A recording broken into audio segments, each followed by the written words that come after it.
जो हमारा first point है वो क्या है, our sense of touch is not always a reliable guide to the degree of hotness. ये कैसे कॉन्सेप्ट हमने लाए थे, जब हमने एक एक्सपेरिमेंट करा था ठंडे और गर्म पानी में हाथ डाल के। तो ये जो है कि हमारा sense of touch is not the reliable method, इससे हमें क्या पता चला कि we should first take the temperature of a particular object. Temperature लेने के बाद ही we can decide whether anything is hot और कोल्ड या हॉटर और कोल्डर। लाइक हम दो चीजें को कंपेयर कर सकते हैं कि बोथ है कि ये कोल्ड है। लाइक एज यू रिमेम्बर हमने कौन सा एग्जांपल लिया था, कोल्ड ड्रिंक एंड आइस का। तो अगर हम कोल्ड ड्रिंक पकड़ रहे हैं, आइस पकड़ रहे हैं, तो कॉमन वर्ड में तो दे आर कोल्ड, लेकिन एक चीज हम पकड़ सकते हैं, the other thing is very difficult for us to hold for a longer time. क्यों? Because it is colder than the cold drink का बॉटल, है या नहीं है। तो ये अब ये जो हम टच करके कर रहे थे, तो हो सकता है कभी हमें कोल्ड ड्रिंक बॉटल भी इतनी ठंडी मिले कि वी कैन नॉट होल्ड, वो बिल्कुल फ्रीज आउट मिले। तो bye taking the temperature of both these things we can tell which one is colder than the other. तो sense of touch is not always a reliable show guide. तो ये आप ध्यान दीजिए, is not always a reliable, ऐसा नहीं है हम ये कह रहे हैं it's not reliable, it's not always, हमेशा नहीं, कभी कभी हो सकता है अगर बहुत गर्म बहुत ठंडे के बीच में हो बाय टच, लेकिन बहुत ज्यादा अगर हमें डिफरेंशिएशन बताना है तो our sense of touch will not work. Temperature क्या है, is the measure of the degree of hotness of an object. तो ये टेम्परेचर हमें बताता है किसी को डिफाइन करने में हॉट एंड कोल्ड का। तो अब आपका यही क्वेश्चन बन सकता है कि dash is the measure of hotness और ऑफ एन ऑब्जेक्ट, ठीक है। यह dash help us to differentiate between the hot and cold things. तो टेम्परेचर, तो देख रहे हैं पॉइंट सेम है लेकिन questions can be asked in different ways. Next point है the normal temperature of human body, please do remember 37 degree C होता है, 37 पॉइंट समथिंग माना जाता है। तो अभी आप राउंड फिगर में जस्ट रिमेम्बर कि जो नॉर्मल टेम्परेचर है अगर इससे आगे या पीछे होता है, this means there is some problem in the body of the person. तो आपका क्वेश्चन कैसे कर सकते हैं, आपसे एमसीक्यू पूछा जा सकता है कि we measure the temperature of a person and the temperature comes of 4 persons ABCD। A का टेम्परेचर 43 है, बी का टेम्परेचर 23 है, सी का टेम्परेचर 37 है, डी का टेम्परेचर कुछ भी उन्होंने एक और ऑप्शन रख दिया 18 है। Then who is the fit person. तो आप जानते हैं कि नॉर्मल टेम्परेचर जो है जब वो 37 डिग्री सी है तो यू विल से जो पर्सन सी है वो इज द फिट पर्सन, और सबको कोई ना कोई प्रॉब्लम हो सकती है। तो ऐसे टेम्परेचर डिफरेंस कि आपके कर सकते हैं, लेकिन स्टैंडर्डाइज अगर आपको ये याद है तो it doesn't matter how many temperatures are they giving in the option, you know जो 37 डिग्री सी है दैट इज द नॉर्मल। तो इस टाइप से question can be twisted. Next, the heat flows from a body at a higher temperature to a body at a lower temperature. तो if you remember when I was doing this definitions का part तब भी मैं आपको यही चीज बता रही थी, अब और स्पेसिफिक लिख के दिया है। हमेशा जो हीट फ्लो होती है फ्रॉम हायर टू लोअर। अब क्वेश्चन कैसे बन सकता है कि आपको इस टाइप से ए और बी बॉडी के कॉम्बिनेशन शो कर सकते हैं। हाँ? एक में वो कह दे 18, 20, एक में कह दे 30, 30 बॉडी उन बॉडीज के टेम्परेचर। हाँ, और एक का कह दें 12, 50 और दे जस्ट आस्क यू किसमें will be the maximum transfer of heat. तो आप क्या देखेंगे कि 18 और 20 में खाली 2 डिग्री का डिफरेंस है, तो ज्यादा ट्रांसफर नहीं होगा। इन दोनों में सेम टेम्परेचर है, there will be no transfer of heat. इसमें बहुत ज्यादा डिफरेंस है, तो in that there will be maximum transfer of heat. हो गया ना आपका क्वेश्चन। एक क्वेश्चन इसी सेम पर क्या बन सकता है, इन विच कैटेगरी या in which body there will be no transfer of heat. तो आपको मालूम है दोनों का सेम टेम्परेचर है, और हमने पढ़ा है कि the heat always get transfer from higher temperature towards the lower temperature. तो ये तो दोनों सेम है, तो there will be no heat transfer. देखा आपने। तो अभी मैंने आपसे 3 क्वेश्चंस पूछ लिए, तो आप और सोचें, many more questions can be form from this line, है ना। कितना छोटा कॉन्सेप्ट है, but question can be asked in many ways. Concept आपको मालूम है, थोड़े से question references there, now you can solve the questions. Next, there are 3 ways in which heat can flow from one object to another. तो एक आपका conduction, convection and radiation. तो आप कहेंगे बहुत हम लोग इसको कितनी बार पढ़ रहे हैं, why? Because these are the new terms that you are learning in this chapter. तो every time I am telling you कि आप इन वर्ड्स को पूरा रट लीजिए, अपने दिमाग में स्टेबलाइज कर लीजिए, क्योंकि बहुत ज्यादा कंफ्यूजन बच्चे कंडक्ट एंड कन्वेक्ट में करते हैं, क्योंकि सी से हो रहा है, शन आ रही है साउंड लास्ट में। तो एक आप अपने दिमाग में रख लीजिए कि ये these are the 3 processes by which conduction by which these are the 3 processes by which heat get transferred, है ना। या there is flow of energy, you can say in any way, but these terms are very very important for you to learn. This thing I am repeating again and again. और अब ये मैंने देखिए, हमने जो पढ़ा था कंडक्शन सेपरेट पढ़ा था, कन्वेक्शन सेपरेट पढ़ा था, रेडिएशन सेपरेट पढ़ा था। अब मैंने ये टर्म क्यों डाला? The other reason is they can ask how many ways are there that he can flow from one object to other. तो आपको याद रखना है देयर आर 3 वेज, या ऑप्शन में कह सकते हैं कि there are dash ways for the heat flow, and then they write 1, 2, 5, 3. तो you will tick on 3 because you have learned about 3 ways with which the heat flow from one object to another. Next point. In solids, generally the heat is transferred by conduction. In liquids and gases, the heat is transferred by convection. अब I am confident अब आपको बहुत अच्छी तरीके से learn हो गया होगा किन किन का कॉम्बिनेशन है।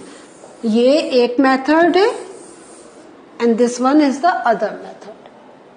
ठीक है, अब वही है। अब एक तो डायरेक्ट पूछा जा सकता है, in solids how does heat get pass down, तो आप कह सकते हैं conduction. The other thing you know कि conduction is the process of heat transfer in dash, then you can say solid. आ गया ना।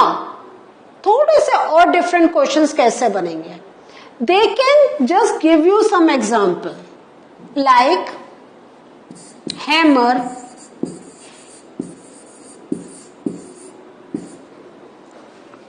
then they can name any liquid. हाँ, like अगर हम कह दें sugar solution,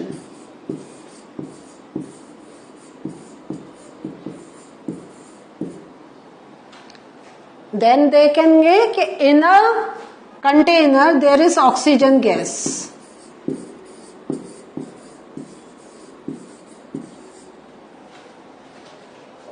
And then they can ask for कि इसमें they just write conduction, then convection, and then radiation. यहाँ पे they just write 1, 2, 3.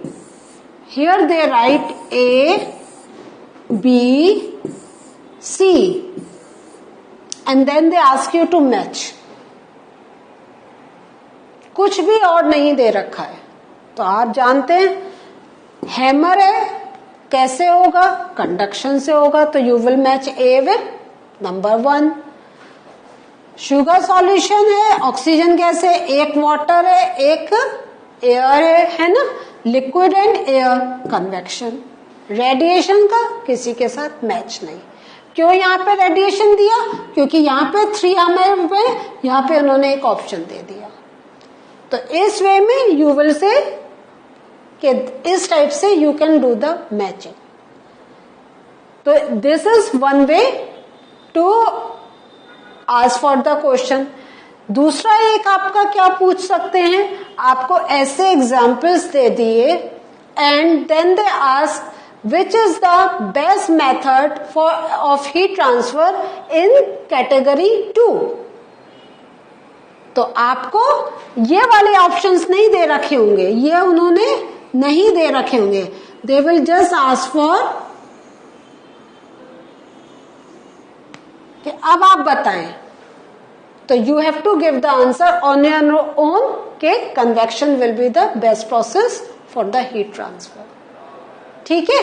सो या क्वेश्चन आपसे ये भी एक पूछा जा सकता है, in hammer heat get transfer by the process of conduction. Why conduction is only the process by which the heat can be transferred, explain.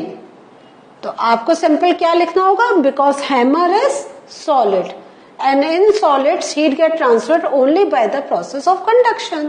बस आपका आंसर हो गया. तो देखिए आप कैसे कैसे लैंग्वेज में ट्विस्ट से क्वेश्चंस पूछे जाते हैं. Next point, dark colored objects absorb radiation better than the light colored objects. That is the reason we feel more comfortable in light colored clothes in the summer. तो ये जो है light colour cloth in the summer, इसका जो एक आपका direct question बन रहा है कि व्हाई इज इट इजी या why is it comfortable to wear summer light colour cloth in summers. तो आप ये पूरा लिख सकते हैं इन योर आंसर. ठीक है. नेक्स्ट है कि why light color clothes are preferred in summer.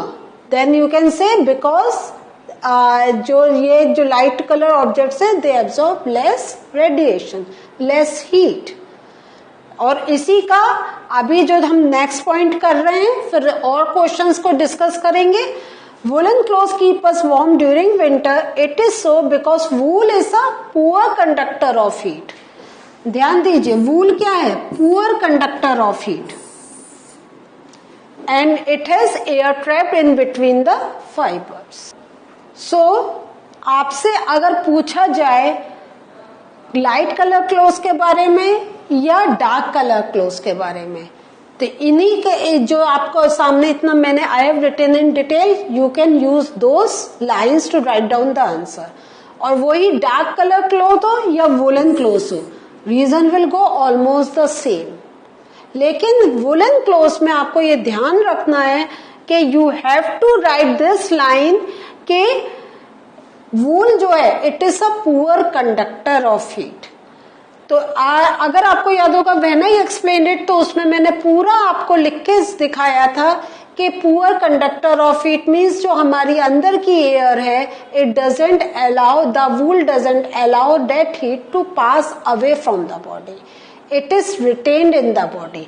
तो ये आप देखें, तो कुछ जो टर्म्स हैं अगर आपने नहीं लिखे हैं तो आपके आंसर में वो एक इफेक्ट नहीं आएगा, आप और बहुत लंबा लंबा लिखेंगे. तो इट इज गुड आपने जो टेक्निकल वर्ड्स हैं उनको यूज करके make down a good language.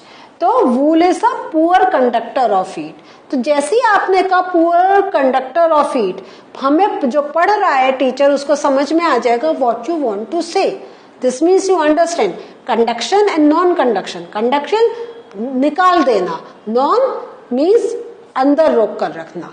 तो आप पास की जगह now you will use the word good conductor या बैड कंडक्टर। हाँ, और दूसरा जो है, एक आपसे ये पूछा जा सकता है question, how does woollen cloth help us to keep warm. तो उसमें आप ये दे सकते हैं कि woollen clothes are made by woollen fibres and in woollen fibres air is trapped in between the fibres. और फिर अगर आपको याद है तो हमने बताया था air is a bad conductor of heat, poor conductor of heat. तो देखा, हाँ, ये आंसर जो हम पहले ऐसे दे रहे थे, अब इसको रिलेट करके हमने लास्ट की लाइन को पहले लेते हुए we have constructed our own answer. So जैसा हमने वुलन क्लोथ का करा, इसी वे में समर्स का पूछा जा सकता है। तो समर में कॉटन है बिकॉज दे आर क्या है, दे कंडक्ट हीट। तो बॉडी में जो हीट जनरेट होती है, it let the heat to pass away from the body. तो तब हमारा समर्स में लाइट कलर क्लोथ होते हैं। दूसरा जो पॉइंट है कि it absorbs less radiation, means अगर रेडिएशन की हम बात कर रहे हैं, this means it absorbs less heat. ठीक है, तो in this way you can form your answers. तो आपने डेफिनेशंस भी आपने इंडिविजुअल पढ़ के देख ली, समरी में भी इंपॉर्टेंट पॉइंट्स आ गए। Now I am very confident कि जब कोई भी क्वेश्चन पूछा जाएगा you can write down the answer. So what did we learn today? Today we have done the summary of this chapter and with the summary we have ended the chapter also. So अब आपका काम है पूरे chapter को, जहां जहां आपको लग रहा है ये चीज आपको लर्न नहीं हुई है, ये समझ में नहीं आई है, read it once more. Now you have the जो चैप्टर का पार्ट है that is also with you, the summary is with you, the definitions are with you. तो नेक्स्ट आपका क्या होगा, पढ़ने के बाद read out the questions, write down the answers and be confident in your learning. In the next session we are going to meet again with a new chapter. वो क्या है नेक्स्ट सेशन में आपको बताते हैं। तब तक इस चैप्टर को तैयार कीजिए। Bye, take care.